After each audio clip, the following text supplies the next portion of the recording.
श्री शरद जोशी के व्यंग्य संग्रह यथा समय से एक रचना पाठ कर रहा हूं।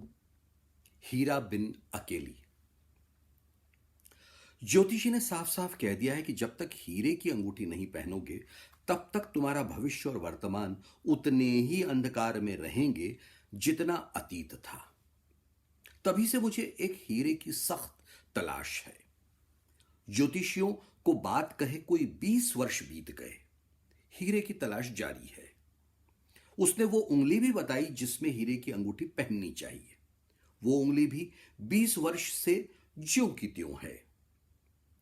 हीरे के इंतजार में दुबली हो गई है। मैंने इतने वर्षों तक हीरे का इंतजाम करती किसी उंगली को नहीं देखा। ज्योतिषी का कहना था कि यदि मैं हीरे की अंगूठी पहन लूं तो मैं टाटा बिड़ला भी हो सकता हूं, प्रधानमंत्री भी हो सकता हूं। मुझे डर है कि हीरा पहनकर कहीं मैं एक साथ दोनों न हो जाऊं। यह तो भारतीय पूंजीवाद के विकास का उच्चतम प्रहर होगा जब कोई टाटा बिड़ला किस्म का आदमी प्रधानमंत्री हो जाए। उल्टा भी हो सकता है। अंगूठी पहनने के बाद मैं पहले प्रधानमंत्री बन जाऊं, फिर टाटा बिड़ला बनूं। अपना कांति भाई मैं खुद हो जाऊं पद पाने के बाद। यह प्रजातंत्र की नीचतम स्थिति है। अर्थात मेरे हीरे की अंगूठी पहनने के बाद दो खतरे साफ थे। पूंजीवाद अपने उच्चतम बिंदु का स्पर्श कर ले अथवा प्रजातंत्र अपनी नीचतम दशा में आ जाए। उन दिनों मेरी उम्र कम थी मगर मुझ में समाजवाद ज्यादा था। मैं हीरे की अंगूठी पहनने की जोखिम मोल नहीं लेना चाहता था। समाजवाद कुछ इतना ज्यादा था कि जोखिम छोड़ अंगूठी भी मोल नहीं ले सकता था। मैंने हीरे की अंगूठी नहीं पहनी मगर देश का जो होना था सो हुआ। पूंजीवाद अपने उच्चतम बिंदु पर पहुंचा और प्रजातंत्र अपनी टुच्चीतम हालातों पर। मैं हीरा पहन लेता तो शायद इतना न होता, इससे कहीं अधिक होता। उंगली में हीरा पहन लेता तो देश को गोवर्धन पर्वत उठाने के अंदाज में उठा लेता और अपने बंधु बांधवों को कहता, आ जाओ, इसके नीचे सुरक्षित आ जाओ। पर मैंने नहीं पहना। इसकी एक ही सैद्धांतिक और दार्शनिक वजह थी कि अच्छा हीरा 5,000 से कम नहीं आता और मैंने एक साथ 5,000 रुपए जीवन में केवल एक बार देखे थे, मगर वे दूसरे के पास थे। ज्योतिषी का कहना है कि मैं हीरा खरीद लूं तो मेरे पास काफी रुपया आने लगेगा। मैं इस परेशानी में हूं कि रुपया आ जाए तो हीरा खरीद लूं।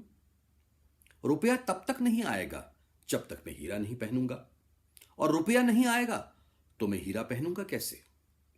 यानी जिसे कहते हैं यह एक परस्पर अन्योन्याश्रित समस्या है। हीरा पहनने के बाद अच्छे दिन आएंगे और अच्छे दिन वे होंगे जब मैं हीरा खरीद सकूंगा।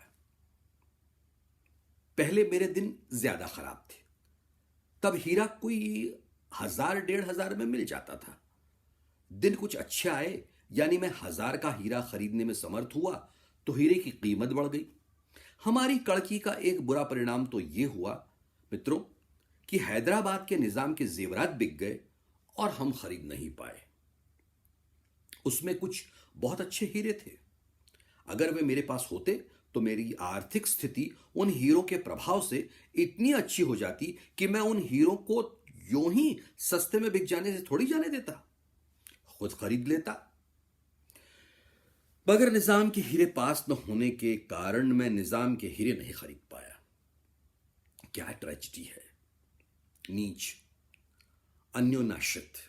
यह नहीं कि मैंने पिछले 20 वर्षों में प्रयत्न नहीं किया। क्यों नहीं करता? जब टाटा बिड़ला और मोरारजी भाई अपने प्रयत्न करते रहे तो क्या मैं नहीं करता? मैं लगातार हीरे की अंगूठी की तलाश में रहा। हीरे के श्रेष्ठ व्यापारी से मिला कि भाई एक बढ़िया नग दिखाओ। उसने दिखाया। उसका यह काम था।